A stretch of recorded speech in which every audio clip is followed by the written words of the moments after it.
Okay, and keeping up with Marvel versus DC feeling, I decided to pick what ends up being normally the first mainstream African American characters from both universes. So in Marvel, you have Luke Cage. If you don't know anything about Luke Cage, I know him more from his time as Power Man. He's now reverted back to the name of Luke Cage. And I know a lot about him when it comes to his work with Iron Fist. Essentially, you have somebody who is kind of given a treatment similar to that of a super soldier.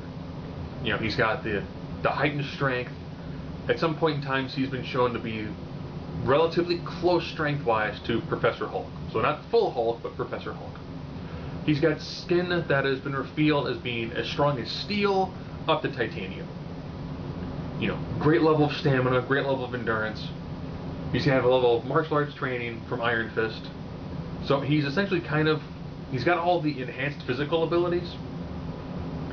You know, enhanced strength, stamina, better recuperating abilities. Not quite Wolverine, but much better than an average human.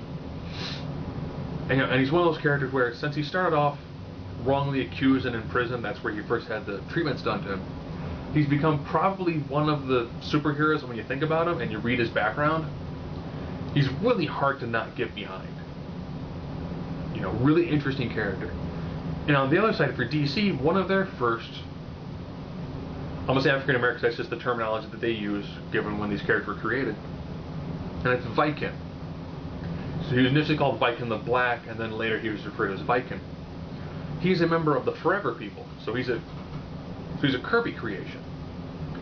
He has had two different background stories, one of which has made him one of the Forever People, and he was a human child that was going to die, who was brought to New Genesis, and, you know, pretty much lived his life there. The other version is he actually is a next step evolution in the New Gods, which would make him a fourth world god, with most of the new gods being considered third world gods. I'm going to stick with Vykin's being a human-born child taken to New Genesis with an augmented level of abilities. Ironically, he is pretty much a technical genius, as well as he has, with us, electromagnetic abilities. So we're talking about somebody who's got pseudo-Magneto level abilities.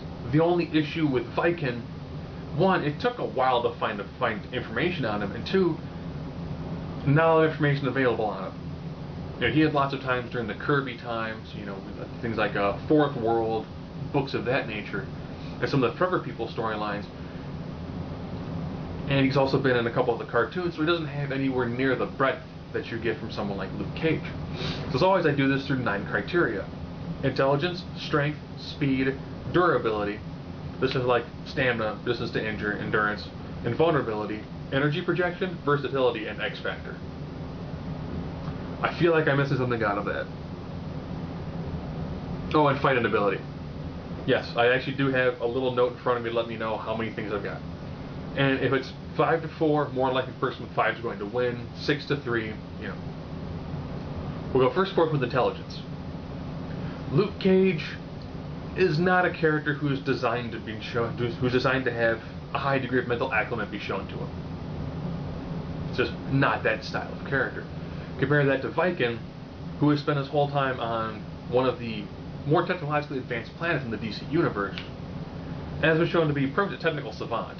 So intelligence goes directly to Vykin. Now we go with strength.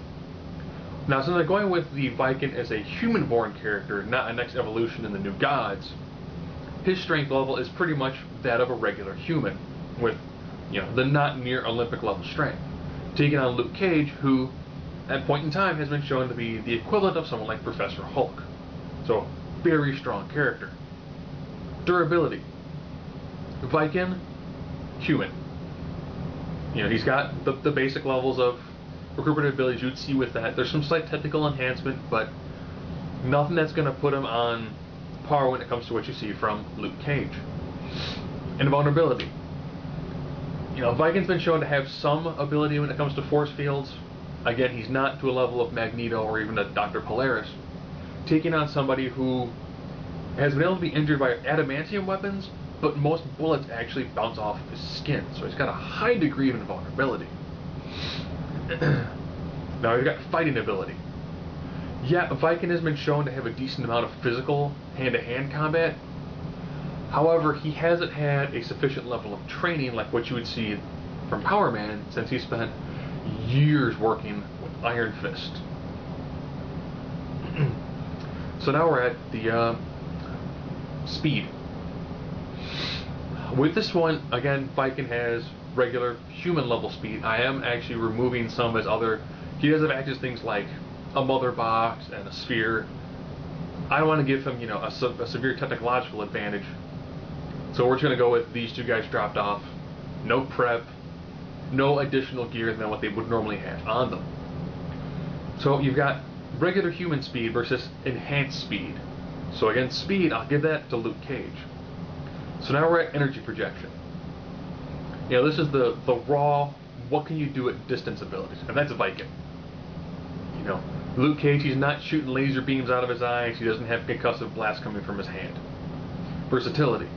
You got a lot of physical skills here when it comes to Luke Cage, versus a guy who can control anything made out of metal. You're probably thinking, wait a minute, if Luke Cage has, you know, skin that's as hard as steel, could he? Again, Vykin doesn't have a tremendous amount of information out about him, which was kind of sad when I was doing this, you know, because Luke Cage, all over the place. Vykin kind of falls under the Kirby umbrella, so he's kind of left in the middle of nowhere by himself. So now we're down to X Factor. This is that whatever else wasn't covered. And I'll be honest, if these two people were to get into a combat situation, I have to give the X Factor, ironically, to Luke Cage. I think Luke Cage does have a lot more experience. He's done a lot more with people who are distance fighters. So he knows how to close that distance and how to be successful in doing that.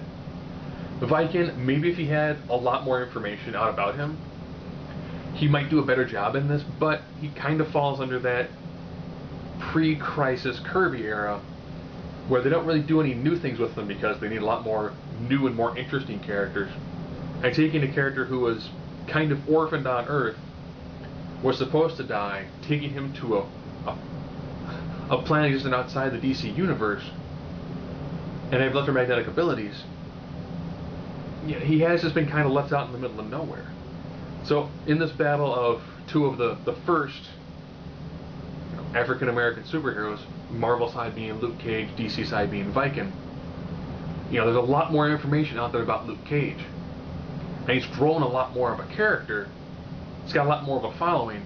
So even though he's taking out some electromagnetic abilities, he's just got a lot more that he's bringing to the table.